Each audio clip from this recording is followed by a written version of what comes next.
What's up, freaks? We beat Phantom Detective, Ghost Eyes. Listen, it's been a wild ride. It's been, right now I'm recording this in February. It's fucking February 6th, 2025 right now. And according to my calculations, this will be coming out in fucking, holy shit, like September, like mid-September, which is wild. That's a long fucking time. So if you fucking got this far, I figured we would just talk a little bit. We would talk a little bit about Ghost Trick Phantom Detective. I really liked this game so fucking much. I've been thinking about it for the past couple of days. I finished this game like 3 days ago. That's when I recorded my last episode. And since then, I got my notebook. I wrote a bunch of shit down. I wrote a lot of shit in here that I wanted to talk about. Just because I think this game garners a little bit of like praise in that way. And, I think it's... I think it's really good. And I think it honestly, like, when did this game come out? This game fucking came out in like 2010, right?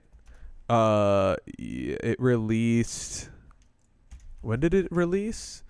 This shit released, June 19th, 2010. And it's been 15 fucking years. Or close to 15 years. And this shit was awesome.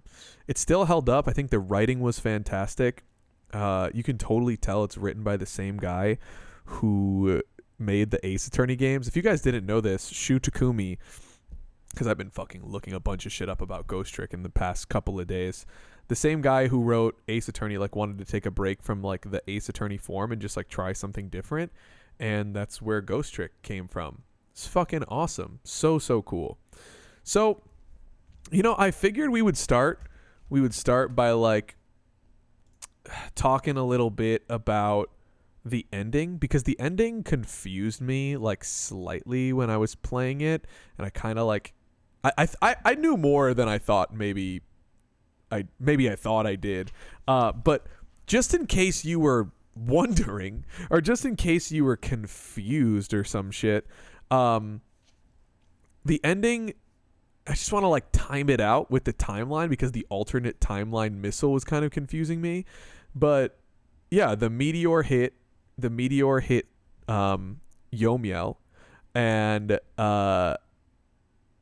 he was trapped in his body for 10 years, and the only person or thing that he knew was Cat Sissel, which is why in that one point, remember in the second to last episode of GULO Trick, I said something like, why did he say stole our lives? Like, who's our? Like, I thought you were alone in this. But he's making a reference to Cat Sissel.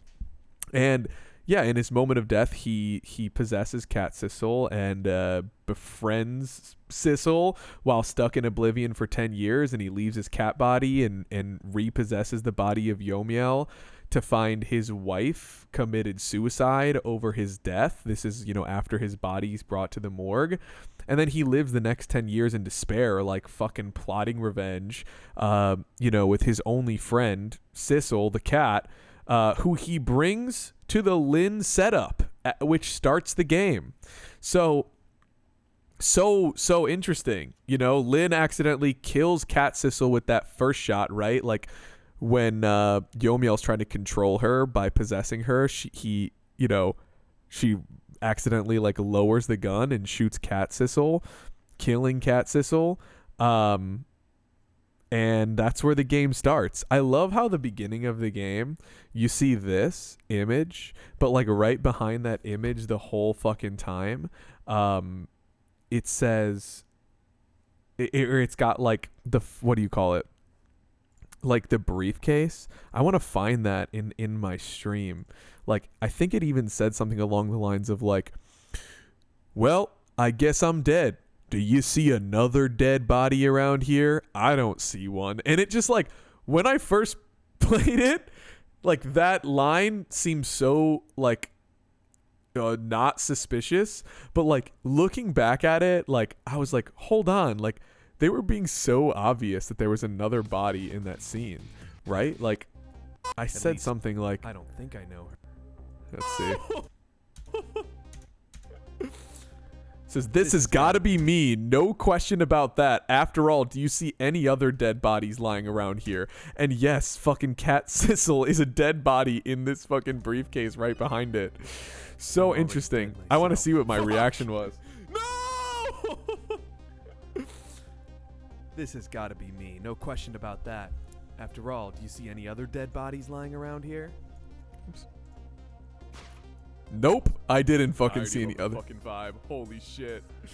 Yeah, like that seems so unsuspicious in the moment, but like it seems so obvious, right? Like, do you see any other dead bodies lying around here? Like this briefcase right fucking behind you, you know? Just like what a sneaky little fucking game. So good. So I loved that. I love that, like, you know, that little beginning part right there. You know, in reality, we're actually the cat in the briefcase right behind the dead body, which it's hilarious because the dead body has Temsic in it. So we gain ghost trick powers by being next to the Temsic in Yomiel's body. And we take the face of Yomiel because the dead kind of like take the image of the person who you see. And there's a part like earlier in the game when Lynn takes on the image of Cabanela after her death because like he's holding her or something, or he's like near her and she thinks he's him, which is really interesting. Like in that moment of the game, I was like, what? Like, why are we talking to Cabanela with Lynn's voice?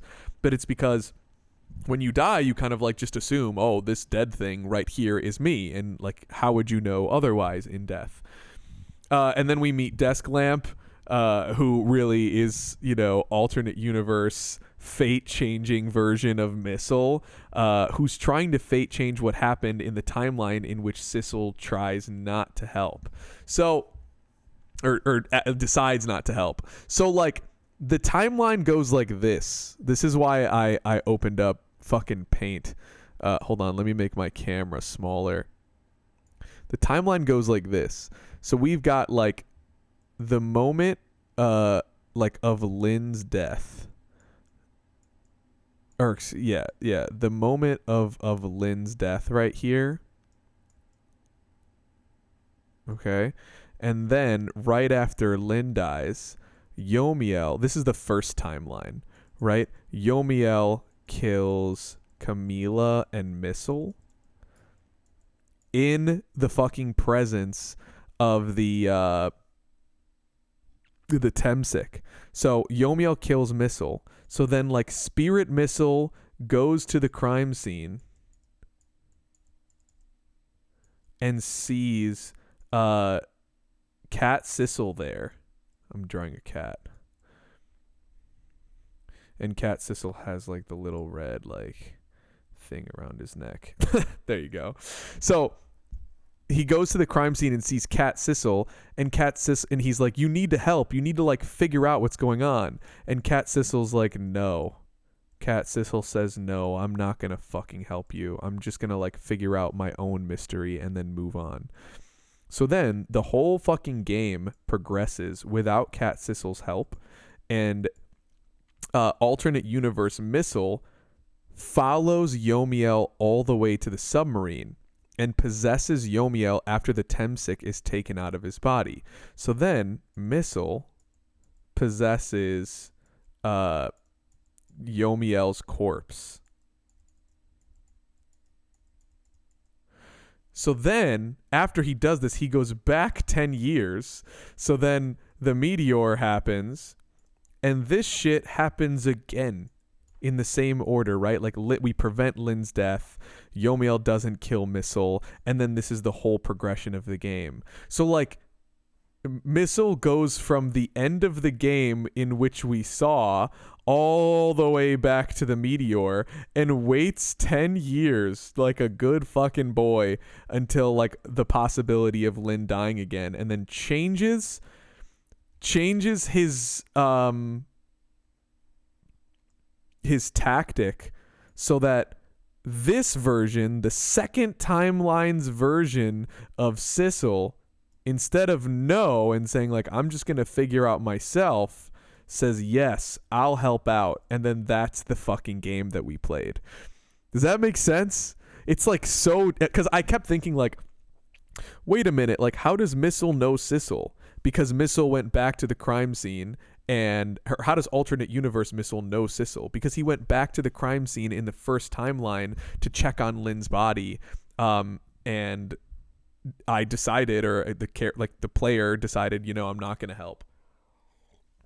So it's so hilarious because like the game is a whole fate change, kind of like shelled within a fate change.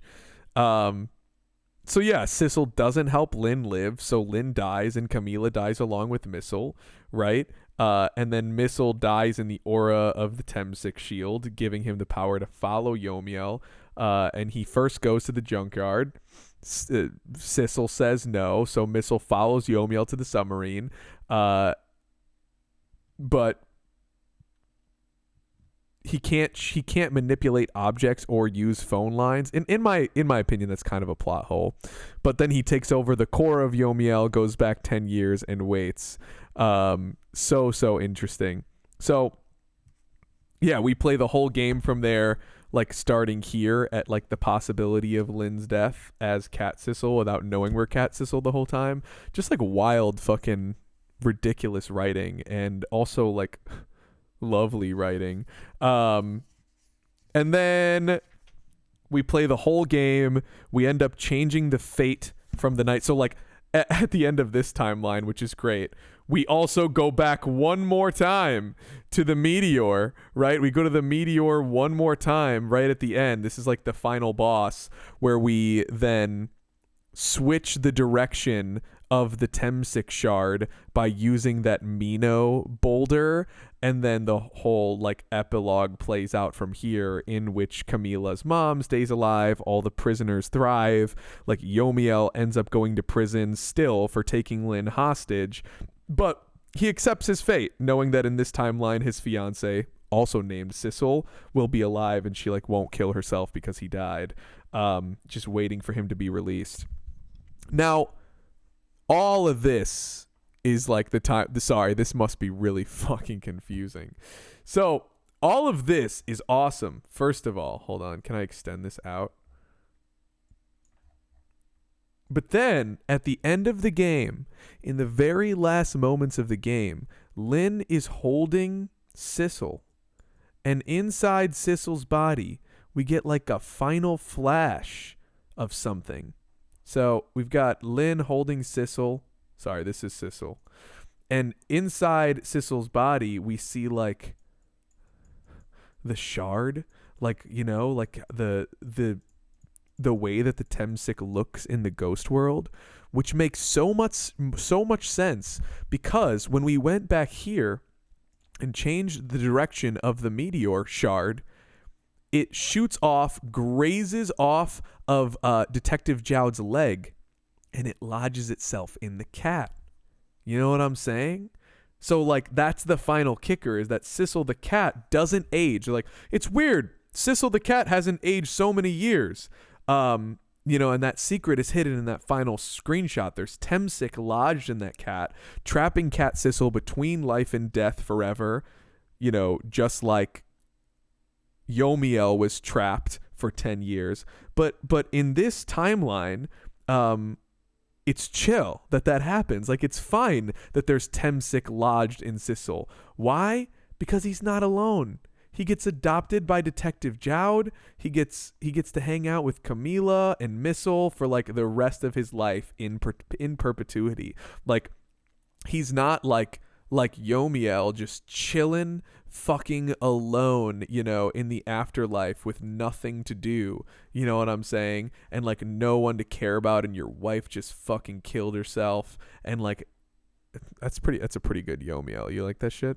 And it's just like such a beautiful ending to that story. So like I love that it's basically 3 different timelines. Like the first really sad, shitty timeline, the timeline of the game, which we played, and then when we go back in 10 years and create a third alternate timeline where everybody loves each other and Sissel gets to live forever with his family as a chill fucking cat.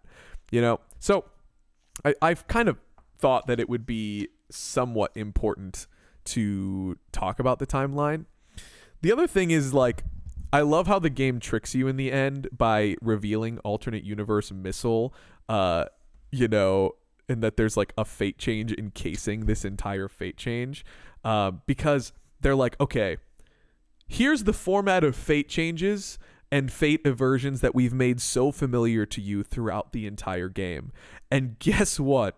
This whole game has been encased within another fate change that you don't even know, and it's being orchestrated by the fucking, and it's being jump started, and it's being carried out by the dumbest, most doofus fucking presenting dog.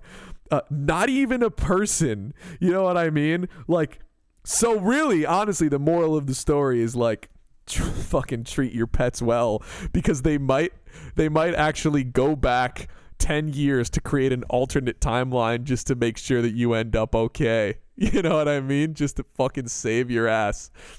That's such a good little touch. Like, yes, you think that there's only one fate aversion in this game here, but guess what? There was a fucking whole fate aversion well before this that you didn't even know about, where things actually turned out a lot worse and everyone fucking died. And guess who's preventing that one now? The desk lamp, who's been disguising himself as a desk lamp, but is actually Missile the entire time. So good. Yeah, I thought that was great. You know, just such a wonderful little touch to the end of the game. Another thing that I wanted to talk about was like the amount of absurd rules. Like, I fucking bought into them. I totally bought into all the absurd, ridiculous ghost rules in this game. And like, typically I don't. I'm really like usually not down with narratives that like have an insane amount of absurd rules, and I feel like they like add rules to suit the narrative in a way. Like, for example, I tried to watch Death Note fucking, I don't know, like years ago. But I gave up on Death Note because I felt like the show was just like using extra rules in this Death Note book to manipulate the story in like cheap ways. Like, it did, I don't know, maybe if I would have finished it, maybe I would have liked it more, but like, it felt cheap. It felt like, we're just gonna add a rule because this is a cool narrative idea.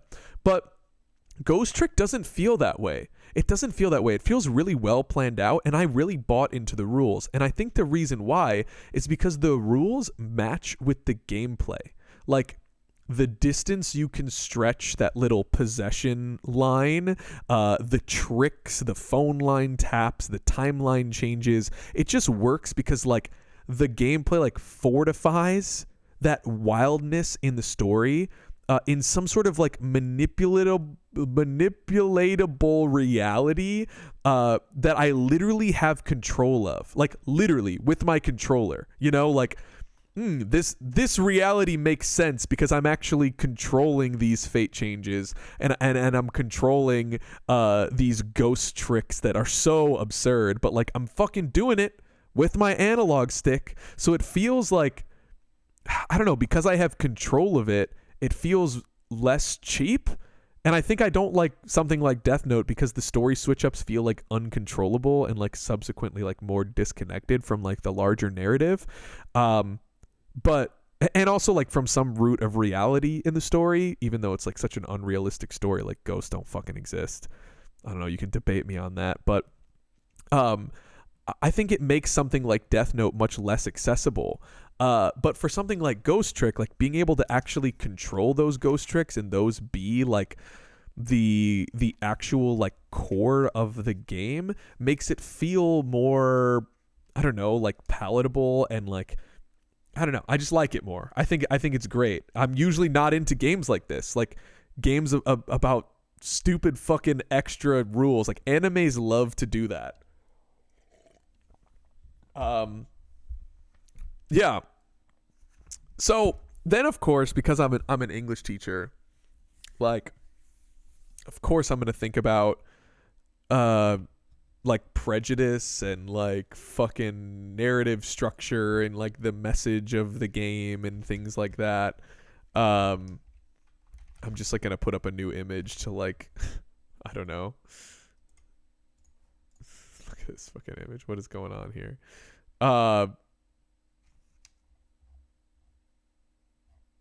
yeah, I of course I'm gonna like dive deep into the story and like try and figure out like what it means and what it's trying to say. Like I can't turn my brain off and like just take a story at face value.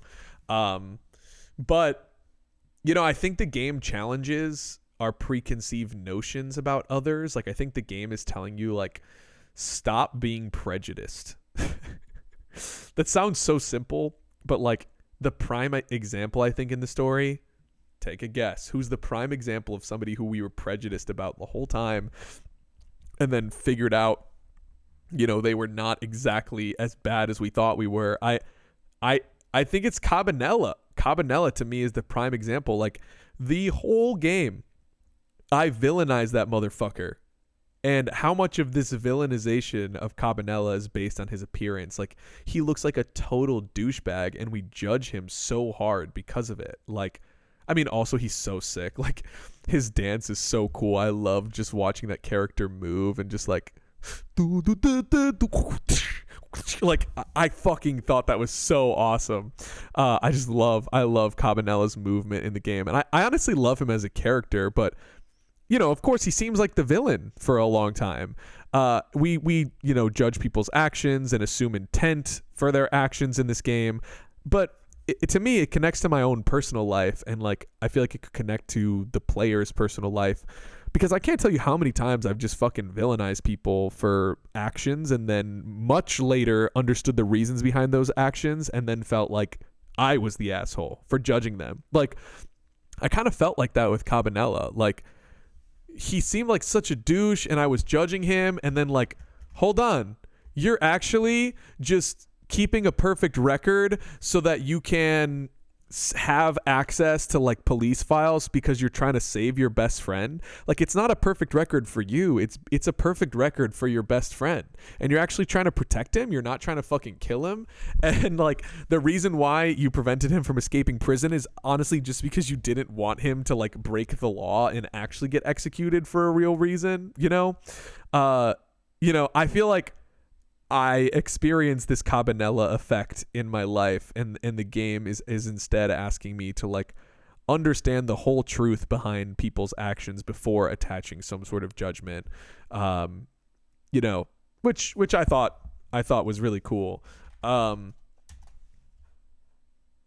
So yeah, another thing that I wanted to talk about was what the game has to say about self-discovery. Jesus, would you see this shit? Why they bald fucking Yomiel? Like, why? That makes fucking no sense, dude. What the hell? I'm gonna keep him up there just for shits. Why not? Bald Yomiel? God, I love his hair. His hair is so cool. I love how it kind of looks like the flame. The blue flame, the blue soul flame. So let's talk about self-discovery because I think Yomiel has a lot to do with that. Like, the game has so much to say about self-discovery. I mean, come on, like, I don't know how many hours I sank into this game. I should probably look at Steam. Oh, I don't want to open up Steam right now, to be honest with you. But if I had to fucking guess, I mean, I had, like 24 episodes with like an average of like 40 minutes an episode. Probably like 15-ish hours. I don't know if I'm doing the math right, but you can correct me if you want. But it's such a wild ride figuring out who you actually are in this game. And I feel like that's true to life. Like, it's a wild ride to discover who we really are. And it's never fucking clear. And so many times in this game, I'm like, what the fuck? What the fuck? What the fuck? Like, what does that mean? I don't understand what that means. And then, I don't know. I feel like that in my life too. Like, what the fuck? Who am I? There's that one point where, it has like that progressive text on the black screen when when Sissel's narrating, and it was like, who am I? Like, me every fucking day. Who actually am I? I think one of the most beautiful images in the game that was related to this is when Sissel sheds the image of Yomiel and becomes the spirit orb. Like, when it's clear that, hold on, I'm not Yomiel, I'm someone else. And he sheds the image of that like yellow haired guy in a red suit. And And at that point in the game, like shortly after that, he was like, I shed the image of myself, and I'm only now beginning to see myself. You know, I think, again, like sometimes I feel like I need to like shed whatever image of myself that I feel like, I don't know, I'm supposed to see or is expected of me. And only when I shed that image of myself, I feel like actually me, you know? And how much of that, like, how much of how often is it that we like have these warped perceptions of ourselves that get in the way of understanding our own truths? Because that's the whole game, right? Like we have this warped perception of ourselves. We're not actually Yomiel. We're a fucking cat. And I know that I have personally like a lot of warped perceptions of myself that get in the way of my growth and like self-discovery, like self-victimization. Like I do that shit a lot. Self-impose like standards of like masculinity, like what it means to be a man, and like self-importance. Like I sometimes I center myself. Like, you know, imagine if in this story Sissel just fucking centered his own discovery of himself and didn't put anyone else over himself. Like that would have prevented him discovering who he was, you know? And Yomiel, in the 10 years between the missile fucking or the missile, in the 10 years between the asteroid lodging itself into his back and like wandering this lonely world, knowing that his wife is gone and that he's got nothing and he has nobody and he's just stuck in this lonely area. He's just like stuck in his self. Like he's so stuck in this idea. And then he's also stuck in this idea of his revenge and like what his revenge will bring him, like a new synthetic life that's promised to him by these blue people. And of course, like our idealized self-important, self-centering visions of the future like never pan out the way that we desire them to. That's fucking impossible. I mean, just read The Great Gatsby. Like that shit doesn't fucking work out when you plan your whole life and you try and like have everything that you want and revolve everything around you and try and control every variable. You know, it's only when Yomiel lets go of his self-interested, warped image of himself that his new synthetic, or that his new, like, I don't know, that his new life can be happy. And when he lets go of that image of the synthetic life that he wants, when he lets go of all that, he finally can be happy. Like he had to break out of this conception of himself, just like us, the player, had to do in a parallel way to figure out that we were a cat. Like, I don't know, the stakes are a little bit lesser in that one, but maybe not. I don't know. But like we kind of have these parallel self-discoveries with Yomiel. Like Yomiel figures out that he kind of has to let go of like centering his own grief and like sorrow and loneliness in order to like actually be better and like get better. And we also have to shed our image of Yomiel, which is just not true. It's just a misconception. You know, and then I think on top, the game doesn't just stop there, right? By like drawing these like parallel self-realizations. Like the only way out of this cycle of having warped perceptions of yourself and wallowing in your fucking loneliness. Hold on, let me see if I can like get the whole like characters together in a picture. Fucking, can I get them all? Like, do we have like a portrait?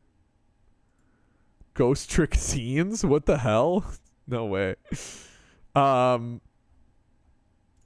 Yeah, maybe that. I don't know. Is this all the characters? It's some of them. All characters. There we go. This is what I want. I want this image. I think that was literally the same fucking thing that I just had up. There we go. Let's do that. Let's do that instead. Yeah, like the only way out of this cycle of having like warped perceptions of ourselves and like wallowing in loneliness and just fucking like saying me and like my struggle is through other people. I mean, like, think about it. Alternate timeline Missile tells us that we declined to help him the first time because we wanted to figure out us first before anyone else.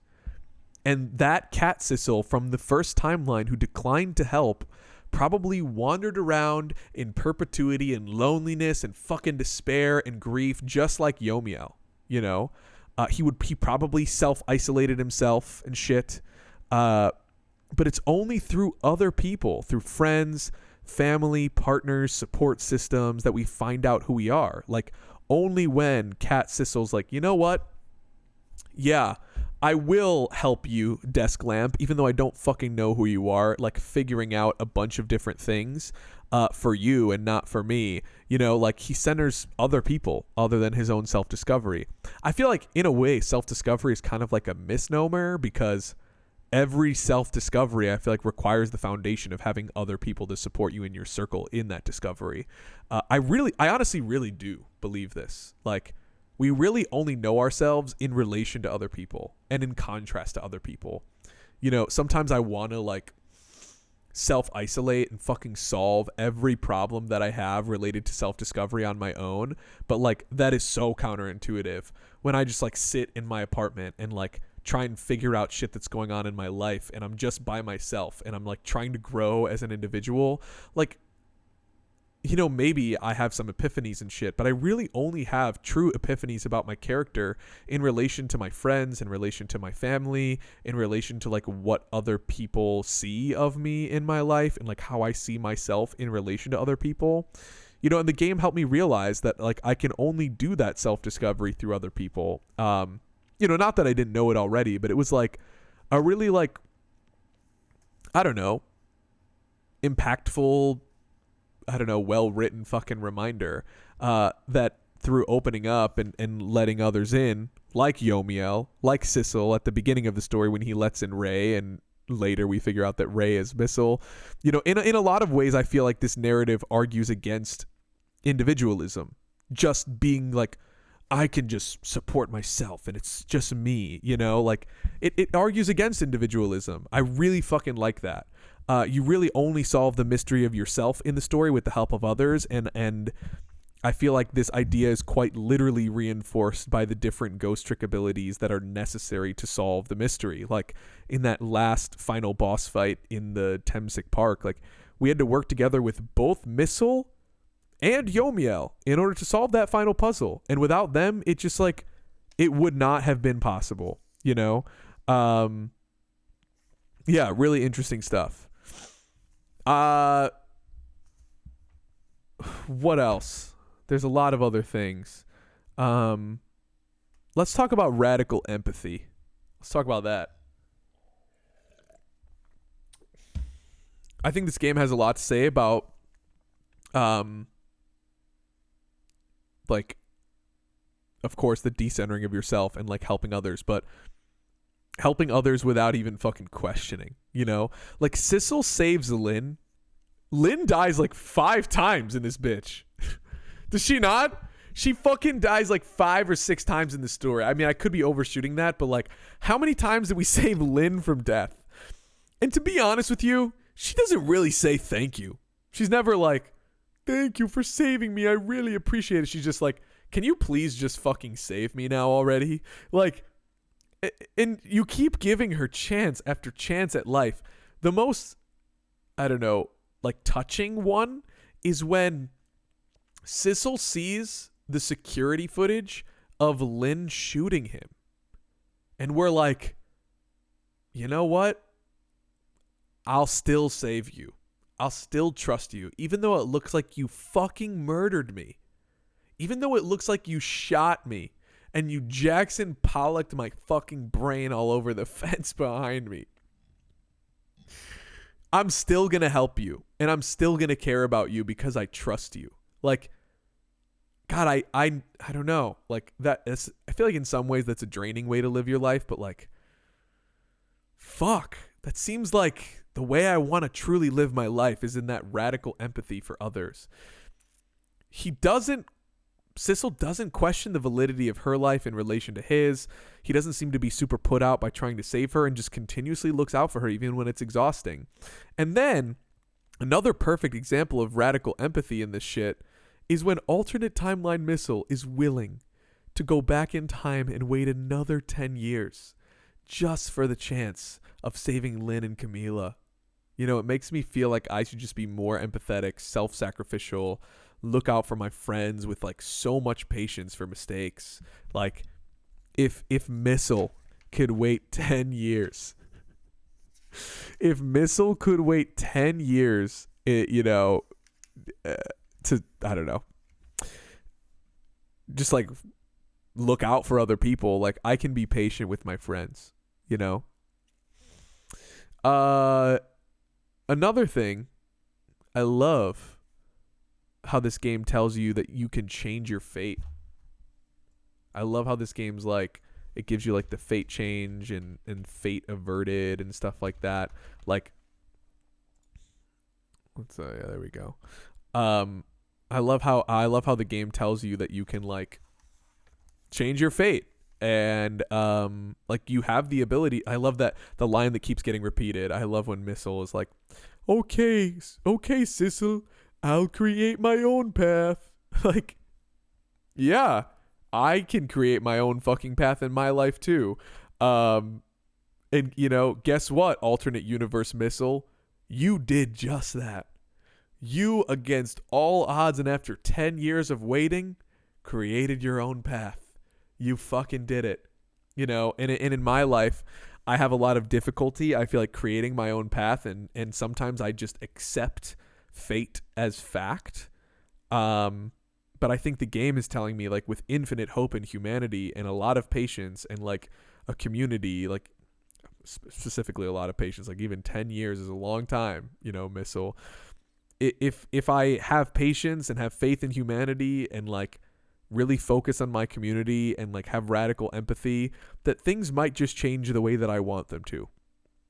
In some ways it calls me to like be an activist, not just for social causes, but in my own life, you know, in the face of people who tell me like, no, this is just the way that it is. Fuck that. Like, absolutely fuck that. I'm going to create my own path just like Missile and Sissel. I'm gonna see that title card of fate changed and fate averted in my life, yo. You know, I'm gonna like do it. I'm gonna change my own fate. Fuck the haters. Fuck the people that tell me I can't. You know what I mean? So, love the messaging of that in this game. You know, and on top of that, I feel like this game is really well written. Everything was foreshadowed. Nothing felt cheap. Kind of like Diabolical Box, right? They had that like, you know, well, you were just hallucinating the whole time. Like, it didn't feel cheap. It felt like every plot element got tied up, you know? It felt like everything was foreshadowed, which in my opinion is an insane feat for a story about a man trying to solve a mystery of his murder only to find out that he's a cat that was helped by a dog from an alternate timeline. Like, you sold me. You sold me on that fucking wild premise with amazing writing. Like, damn, writing really takes you the whole way there. Like, that's one of the things that I really like most about this game, is that if I try and explain that story to anybody else, they're going to be like, what the actual fuck? That's so absurd. That's so wild. Like, what is that even, you know? I just love it. I love that the game is so absurd. Another thing I wanted to talk about, the music, dude. The fucking music is stellar. It's by the same guy. It's by the same guy who did the Ace Attorney music. But I mean, some of this music is great. I love the Missile theme. Like, listen to this shit. Like, so cute. It's like a dog is like jumping on you. You know what I mean?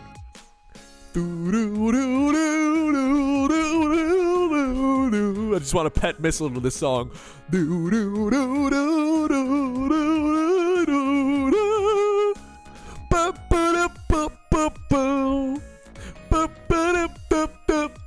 know, so fire, you know, so good. I also love Detective Jowd's theme, where it's like, it's so epic. It's like,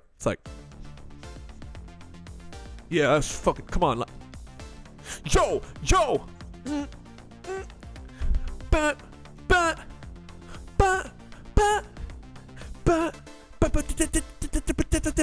Like those synths, those fucking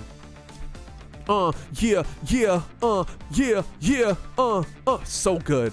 So good. And of course, you know my personal favorite. I fuck on your bitch just like I'm Cabanella. Right in it. Yeah. What's up? Yeah. I fuck on your bitch just like I'm Cabanella. I fuck right on your bitch just like I'm Cabanella. I got your bitch in my pocket just like I'm Cabanella. What's up? Just like I'm Cabanella. I love his dance to this song. He's like walking down the stairs like, you know what I mean? He's like, I love that shit. I love that. Apparently, his walk animation took months to make. I saw that somewhere. Like, it took several months. You know, and also the song at the end was really beautiful. It's called Reincarnation, I bet. Like, you can totally tell that this is like the Ace Attorney guy, right? Like, feels so similar, but also like distinct in a lot of ways too. Like, so sick. Yo, what's up?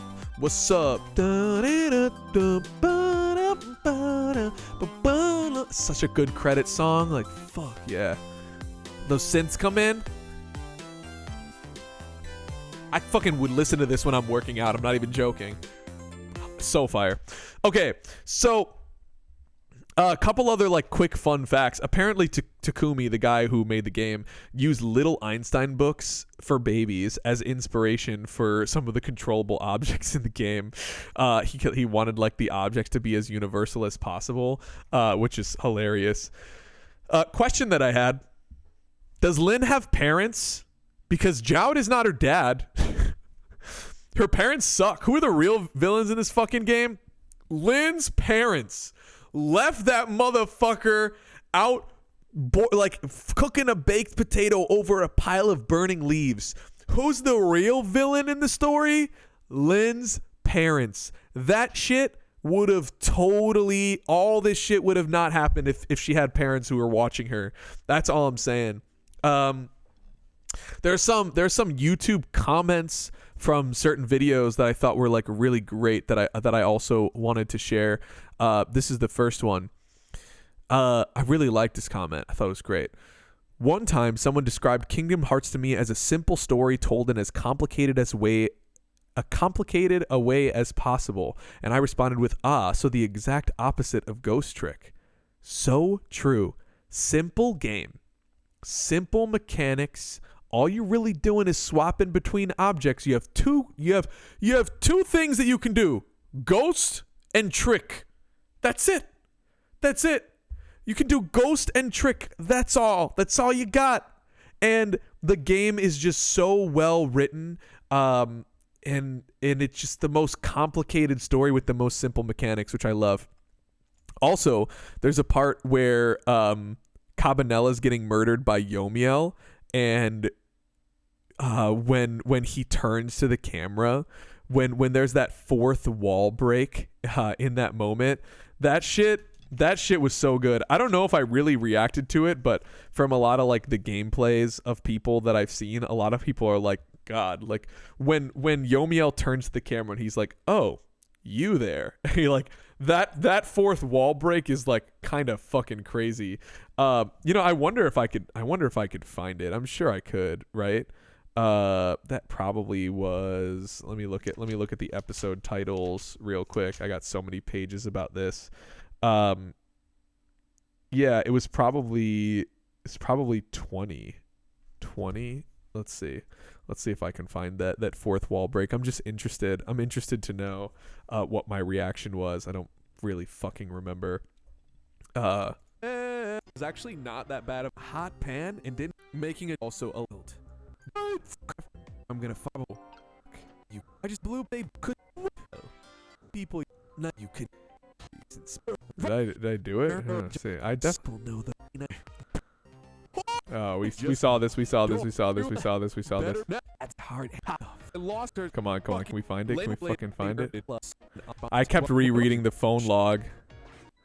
Oh, here it is. Knows the powers of the dead in white. Here. Are you? Yo. He sensed my presence. Yeah, dude. Oh my God! The fucking looking directly at the camera into me. I noticed you. Yeah, dude. I guess I did react to it. That shit was crazy. That shit was wild. Yeah, I don't know that why was you- that was a fun part. That was definitely a great moment in the game when there's that first fourth wall break like so late in the game. There's more shit. I feel like it's a missed opportunity not to point out that the protagonist's motivation is confused explicitly because the cat wasn't let out of the bag. That shit is so true. I also saw this. Like, this is Yomiel. This is Yomiel in the 10 years of his fucking like despair, just like wandering around in the ghost world with like no one to talk to and shit. That was so good. That was so hilarious. Sorry, I'm just looking through my notes here. I'm kind of just like rambling and shit. There was one other thing that I feel like I forgot. I remember like yeah. Oh yeah. This is kind of related to Yomiel. Like in the game, like there's this version of yourself that's vengeful. Like the game kind of tricks you into thinking that you're Yomiel for a lot of the game, right? Like there's a lot of the game we thought we were Yomiel. And I think that most players would think at some point like, I'm the bad guy. Am I the bad guy? Like, I think a lot of players probably have that idea. Like, it's not like super clear, like the details, but I think you kind of figure out like, ooh, I could have been a bad guy in this game, which I think forces the player, puts the spotlight on the player, like a little, like, you know, the spotlights in that game, to like self-evaluate. Like the game makes you question, am I bad? Am I bad? And I think most non-self-aware people fail to ask themselves these questions, like when facing conflict. And like Yomiel gets caught in this loop of like self-victimization and pain and grief. And like once he kind of is like, you know what? I was a bad guy in the situation. I never should have taken Lynn hostage. You know, then he's only able to progress after that. And I think putting that spotlight on you as the player by making you think you're Yomiel and making you think you're the bad guy, I think the game effectively like calls you to be a little more self-aware. You know, it's made more clear when Yomiel finally comes around and like digs himself out of his whole self-pity shit, you know, with everyone's help. But yeah, I thought that was a nice little touch as well.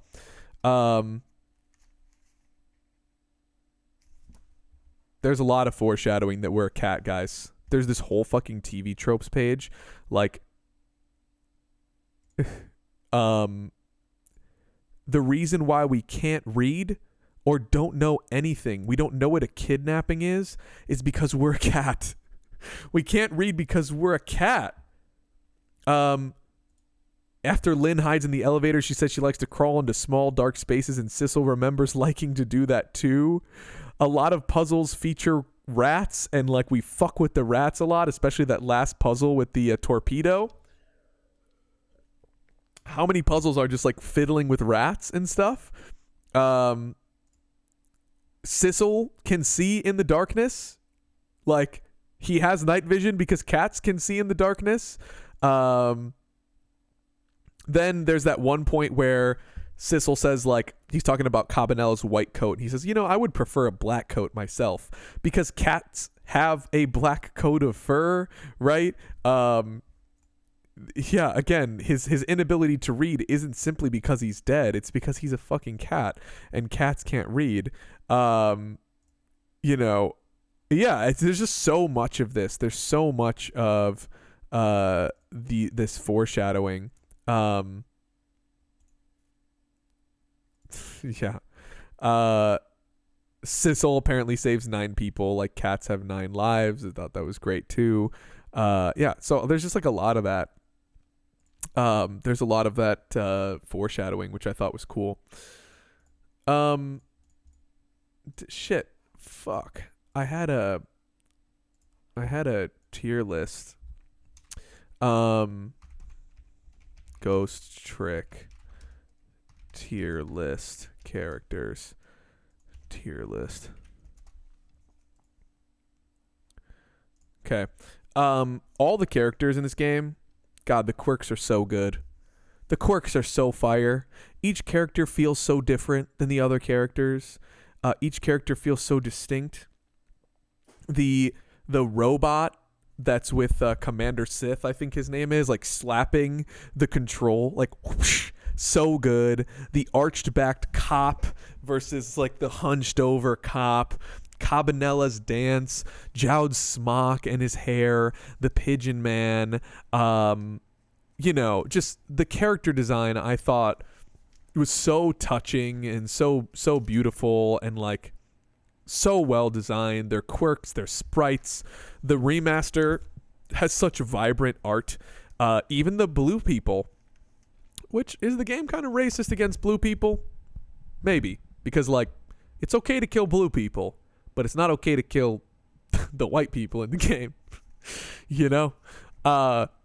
Yeah, so let me do my let's end this with a fun character tier list. Like, which characters do I like the most? I'm going to base this tier list on character design and also just like how much I like the characters. So I mean, let's go in order. We've got Alma, who only pops up at the end. You know what? She's a heartwarming character. I think she's a beautiful character at the end. I don't see her that much though. She doesn't really hold a lot of importance in the game. So I'm going to say C. I'm going to give her a C. This girl, Amelie, the Justice Minister's daughter who's had a cold. I thought that she was kind of a G for calling her dad right at the right time. But not going to lie, I thought she was a little bit annoying. Papa, like that shit. Maybe it was just the way that I voiced her, but I thought she was annoying a little bit, so I'm also going to put her at C. Okay. Then we've got Archback Cop, Panic Dance Cop.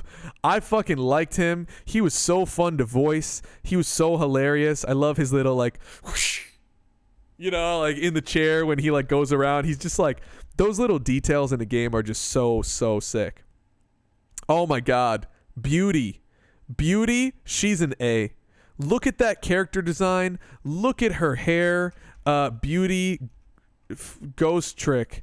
God, I fucking love her. Like, there was something about her hair and her blue and her like jacket that was so cool to me. Like, I loved her vibe. It was so sick. And I also thought she was like really badass as well. I'm gonna give her an A. The guy who looks like he's from Ace Attorney, I'm going to give him a C because I didn't see him enough. I'm also going to give his partner a C. I feel like they're basically the same character. I think they're like filler characters. Actually, this game doesn't actually feel like it has a lot of filler characters. All the characters are very distinct, and they do this thing where they like pair up characters and make them look similar, like, Nearsighted Jigo and One Step Ahead Tango. So yeah, Chicken Kitchen guy, I'm going to give him a B. I wish they would have done a little bit more like Italian shit with him because he seemed like he was Italian. His nose also reminded me of Wario, so I think that brings him from a C to a B for me. This guy, love his hair. He's really cool with his hair, but didn't see him enough, so I'm going to give him a D. He also is kind of boring, and he only cares about the glasses that he's washing. You know what? Fuck that. I'm giving him a C. That's actually hilarious. That he only cares about the glass that he's drying. He doesn't care about anything else. So funny.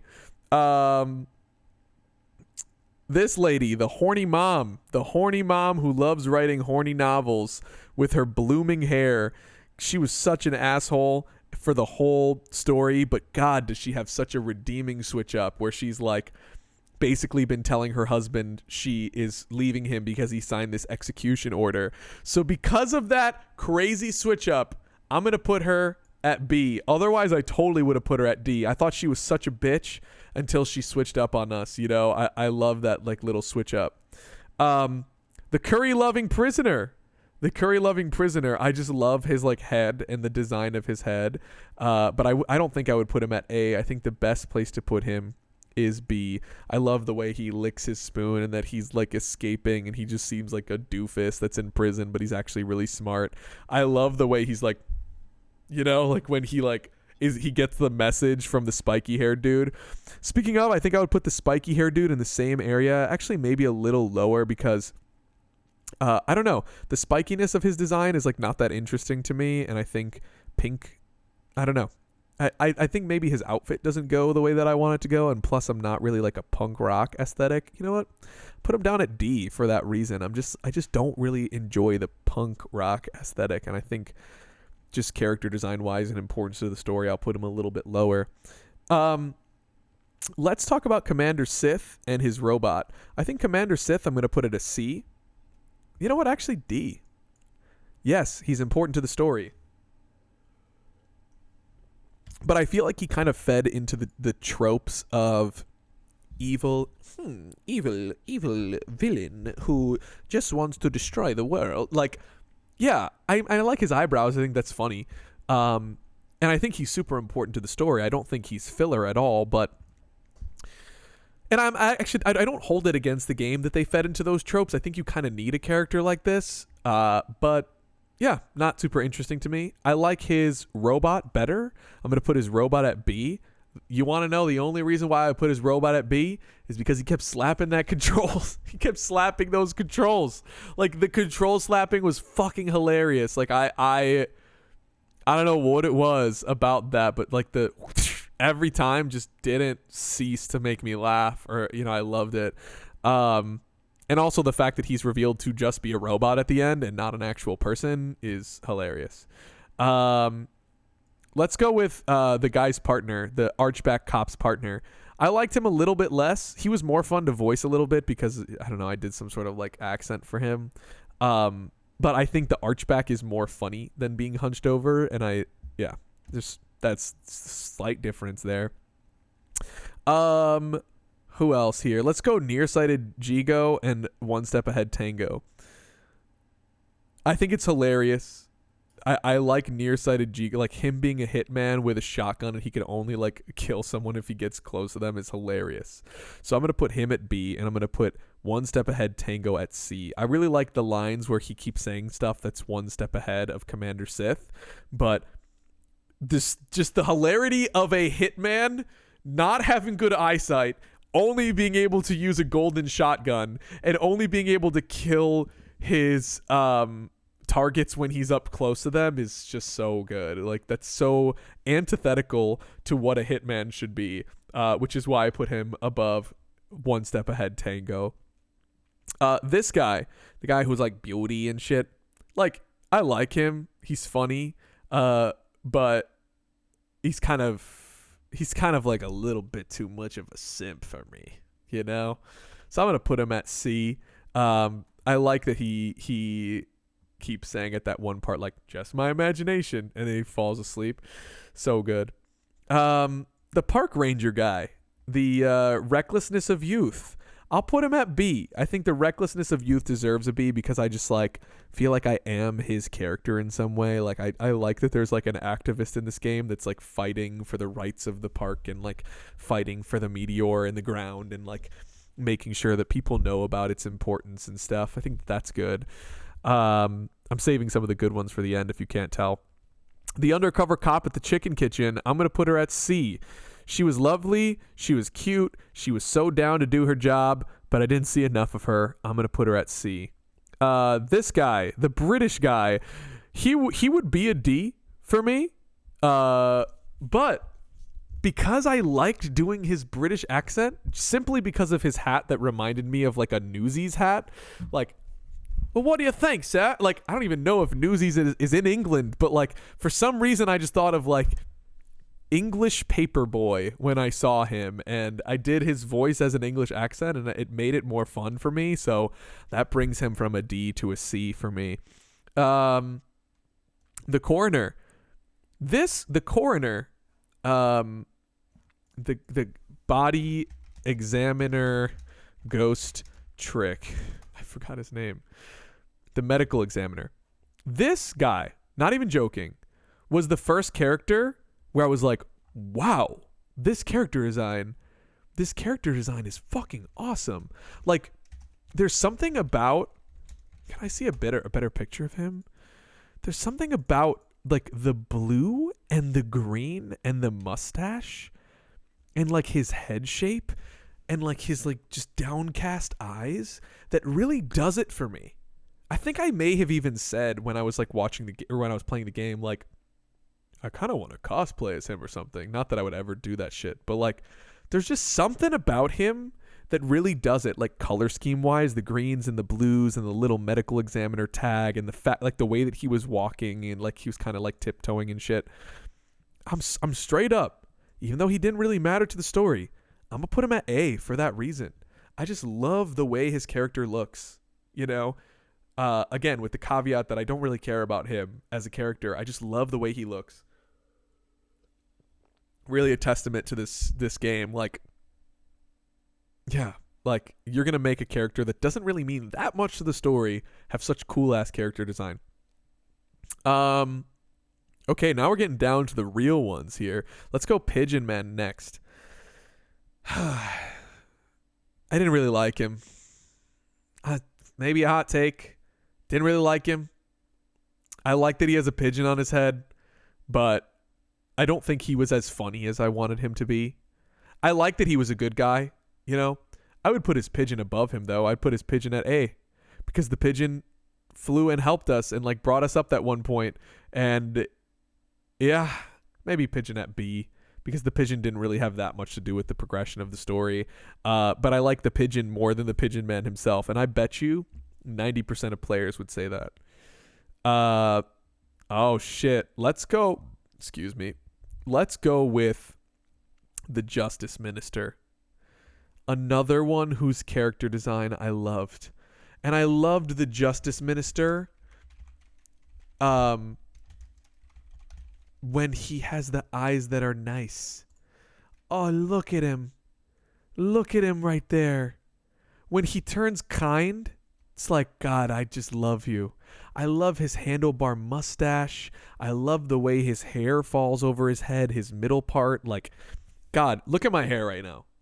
If I could get my hair to look like fucking that, damn, I would love it. Like, the way that it just falls and kind of like flows out. So cool. He was a little bit annoying when he was complaining, but I think because I did the like, well, like, where's my Amelie? Like, because I did like the country accent for him, I liked him better. I'm gonna put him at A for that reason.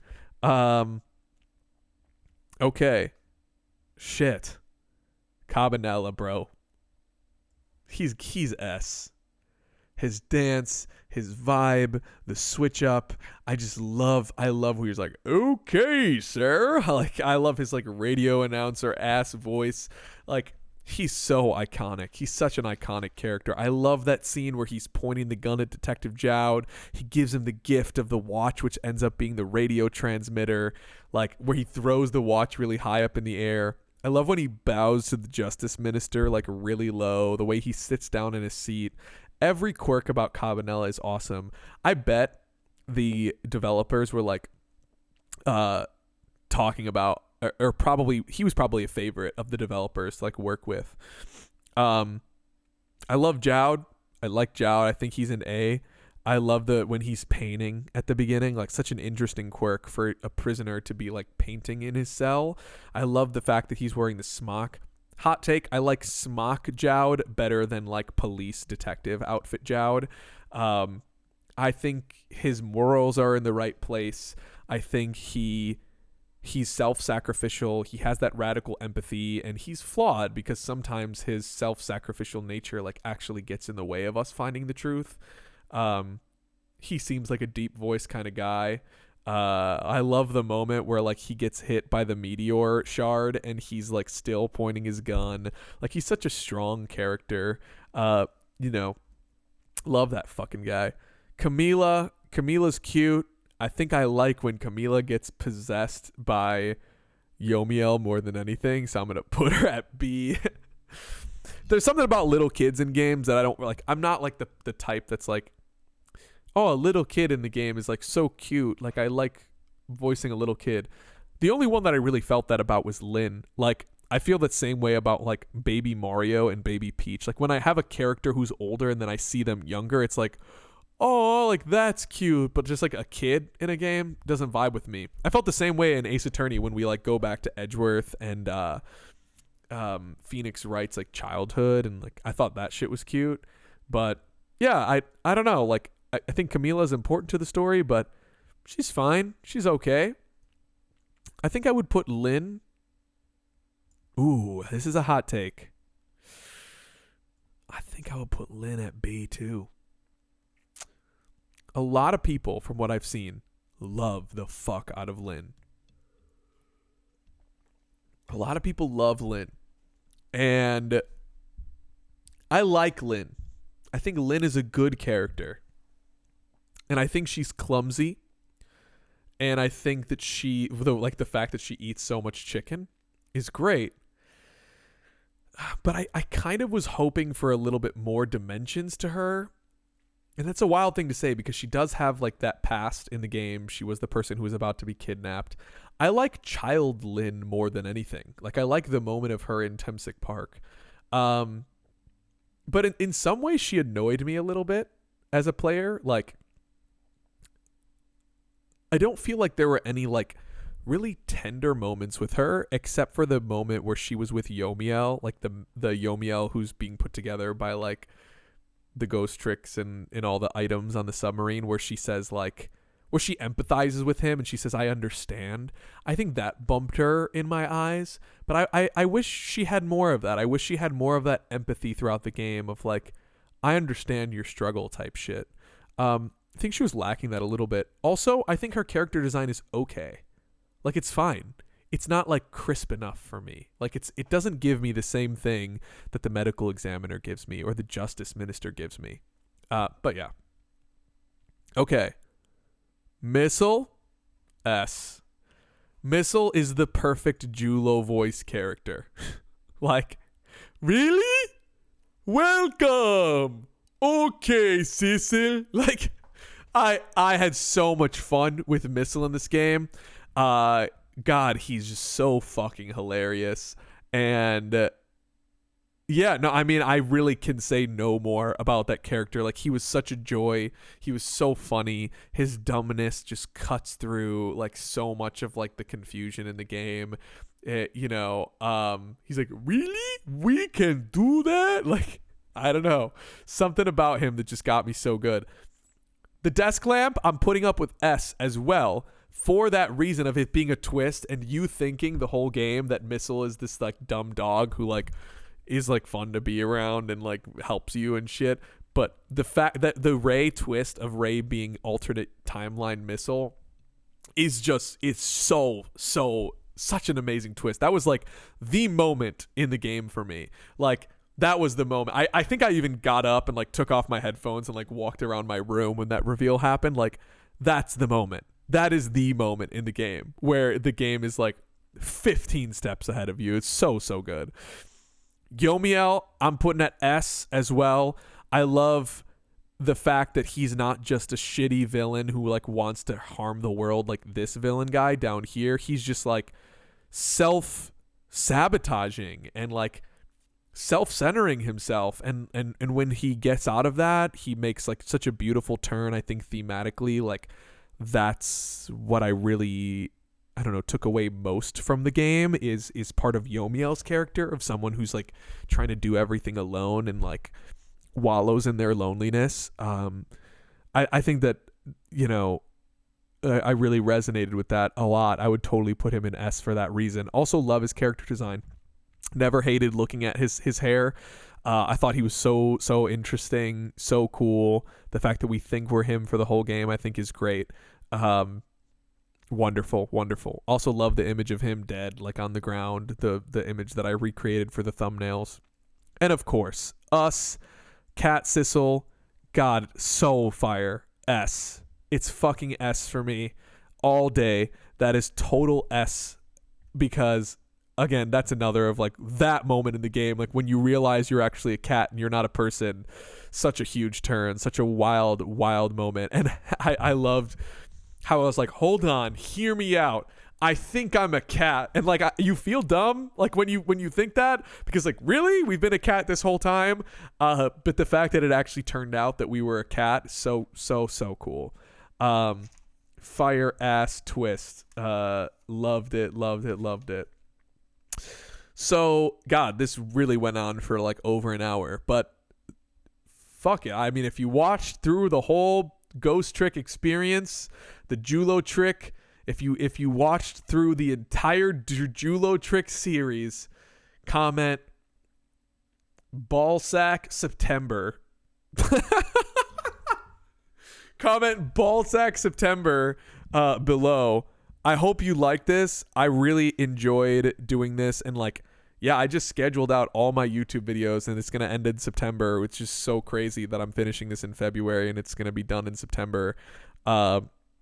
Honestly, it's probably just Atomic. Thank you, Atomic. Atomic, I love you. Thank you. You're very kind for watching all my fucking content. I do it for my friends. For my mother. They my motherfucking friends. And I just like, I don't know. I want to share my gaming experiences with people. Like, not with like the royal people. Like I'm not like trying to be a fucking YouTuber here, but like sometimes I feel like I play games and I like want to explain my experience to people in our friend group, and it's just hard to do that without just like capturing the entire thing. So yeah, I hope that you secondhand felt my joy in playing this game. This is probably one of my favorites of all time. Like, I was blown away by it. It was such a pleasant experience. The way that I decide on whether or not I feel like I really love a game is if I think about it. Like, and I think about like, God, I just can't wait to get back home and play Ghost Trick. I felt that with Disco Elysium. I felt that with Tears of the Kingdom, Breath of the Wild.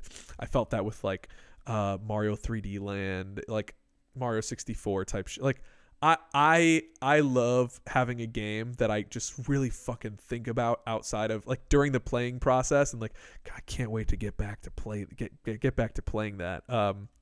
You know, that's games that are most important to me, and I also love good writing, and I thought this was great writing. Cool. Ballsack September. If you watched all of this, thanks for tuning in to GULO Trick Phantom Detective. For the last fucking time, it's fucking trick time, baby. I love you. I love you. I love you. Fate averted.